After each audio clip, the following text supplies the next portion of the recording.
You're welcome to the Naija Filmmaker, a podcast about Nigerian filmmakers, their films, and how we can build a diverse and functional industry.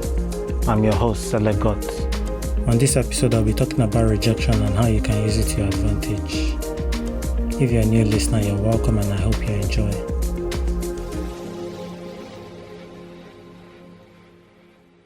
Congrats, you've been rejected. That's the easy part. Rejection comes in different forms, whether it is from a failed pitch where you couldn't raise the money you needed from financiers, or festivals rejecting your film, distributors not wanting to distribute your film, former collaborators not wanting to work with you, or the audience not enjoying your film. You are faced with an existential dilemma and you need to decide whether you continue your journey in trying to make your dreams come true or quit your creative endeavor. You can't let this experience to make or break you as a filmmaker. For any one rejection, many variables are at play, and such variables include who is asking, who is being asked, what the asking is about, how the asking is done, and how many times you have asked for that thing. Rejection is supposed to equip us with drive, determination, and patience. It's supposed to challenge your discipline to work on your craft and skill to better yourselves, allowing you to return better, stronger, and wiser. Unless you want to remain mediocre and self-indulgent, you need to pick yourself up and forge your way ahead. With the fear of rejection, you think of an idea, and even before you put it down on paper or tell somebody, the fear of being rejected already kills that idea in your mind, and that idea never sees the light of day. Perhaps if you're not getting rejected, it might mean that you're not trying enough. You might be operating in your comfort zone, but you need to know that rejection is a badge of honor, and it could mean that, you're actually playing in the game and you're, playing big. Rejection has a lot of advantages, and so the first advantage of rejection is that you can use it as motivation, to silence the naysayers, and you can use it to fuel your desire to achieve more remarkable things. The second advantage is that it builds your character. It builds your mental toughness to take on bigger and more audacious goals. The third advantage is that it helps you improve yourself, whether it is an idea or actually you as a creative or filmmaker. It reminds you that you need to step back and actually look at how you've been doing things and if there's any way you can improve.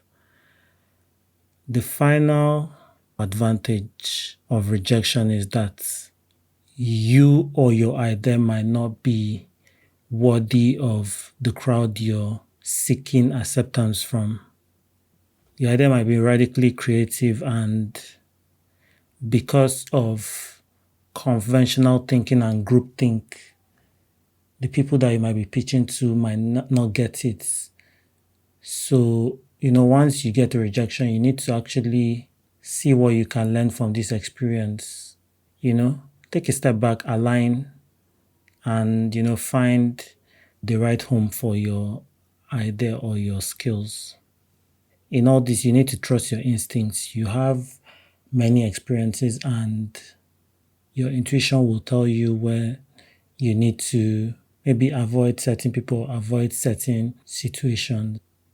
You can't stop asking for what you want or deserve. You cannot become timid or overly careful. You should be audacious, because a rejection will happen whether you like it or not. So you don't need to stand in your own way. whether it is from financiers, festivals, collaborators, or just your family, rejection will happen. So you don't need to be contributing to that.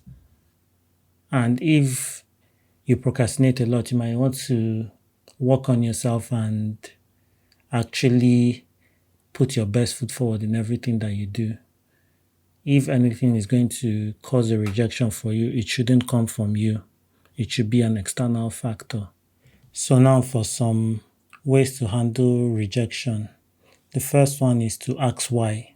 So you go for a pitch, you're pitching to a network, your TV show, and at the end of the day, they say no. Do not just take that rejection as it is. Ask them why.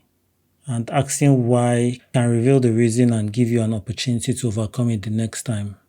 So it could be that that particular network do not fund action movies. They only fund family dramas. So in case you have a project to pitch that falls into that category, you know to bring something different as opposed to the pitch that you just made. The second way to handle rejection is to retreat to a lesser request. So you're asking somebody to invest $1 million in your movie. You ask them, they reject. Rather than just, giving up at that point, you might want to reduce the amount that you're asking for. So you can go to $500,000, you can go down to 200, but do not just, take a no as a no. First one is to ask why. The second one is to retreat to a lesser request. The third way you can handle rejection is to switch things up. So with that idea that you're pitching or a movie you're trying to sell, if it is rejected, you can always try a different person or network in a different environment under different circumstances. So you do not need to give up after the first few tries. And for the purpose of this recording, the last way you can handle rejection is to take a step back and think about your long-term approach. Ask yourself what you're trying to accomplish and take action to accomplish those things.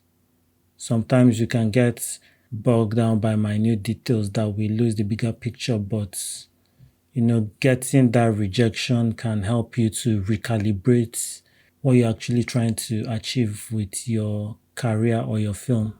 One thing you need to do is to know your audience. When I say audience, it can be the festival you're submitting your film to or the network that you're pitching to. Know who you're talking to, and by knowing what is acceptable to this audience, you improve your chances of, being accepted. Now for some, popular instances of rejection.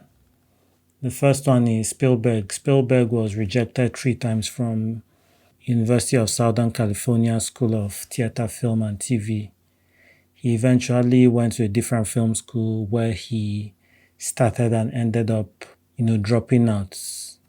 Today, Spielberg has 3 Oscars and 7 Golden Globes.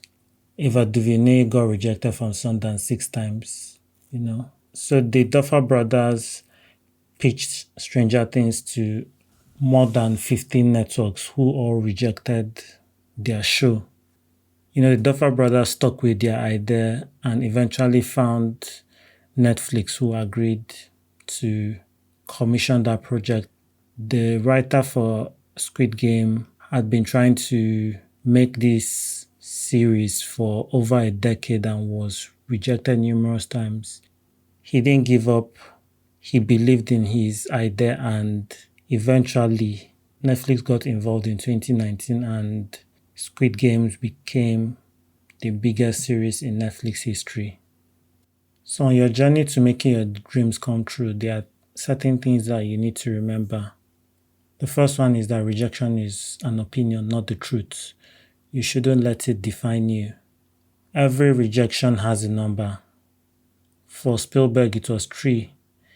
He was rejected 3 times from University of Southern California before he moved on and, went to another film school and became an award-winning, director. For the Duffer Brothers with Stranger Things, that number was about 15. They were rejected by 15 networks and they believed in their dream and kept trying to pitch it, and they eventually got it made with Netflix. Another thing you need to remember is that people make decisions that you can call logical or emotional, but knowing the reason behind that rejection can help alleviate the pain that you feel. So whenever I get the chance to ask why you have been rejected, always, take that chance and ask the question, and things will be a lot more clearer for you. Talking about rejection, sometimes we do the rejection, sometimes we are being rejected, but what I will encourage everyone listening to this is to be kind in your rejection. If you're rejecting someone, always try to, give them the actual reason that you're rejecting them, and, it helps put the person at ease and gives them an inkling into what, they can improve. For movie producers, you call actors for auditions, and most of the time, the actors that never get called back never hear from the producers. This can be anxiety-inducing for said actors, and something you can actually do is just take your time. If you want to give detailed feedback, feel free to do so, but always try to get back to the actor. The least you can do is to tell them, "Oh, sorry, we didn't think you were right for the role. We'll keep you in a database and looking forward to working with you in the future." If they are not good actors, you can point that out to them, and they can try to improve what they are offering. When you're rejecting somebody, a few ways to do it is to, make it direct. Do not go through the corners. Also, do it nicely. And sometimes you can offer alternatives. So someone is auditioning for the lead role in your project.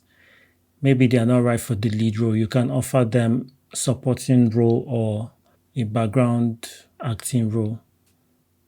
From time to time, you'll be rejected, and what you need to do is, after every rejection, you need to take a step back and evaluate your talent, your dreams, the conditions surrounding these rejections, and the environment in which you're trying to be accepted in all that you do.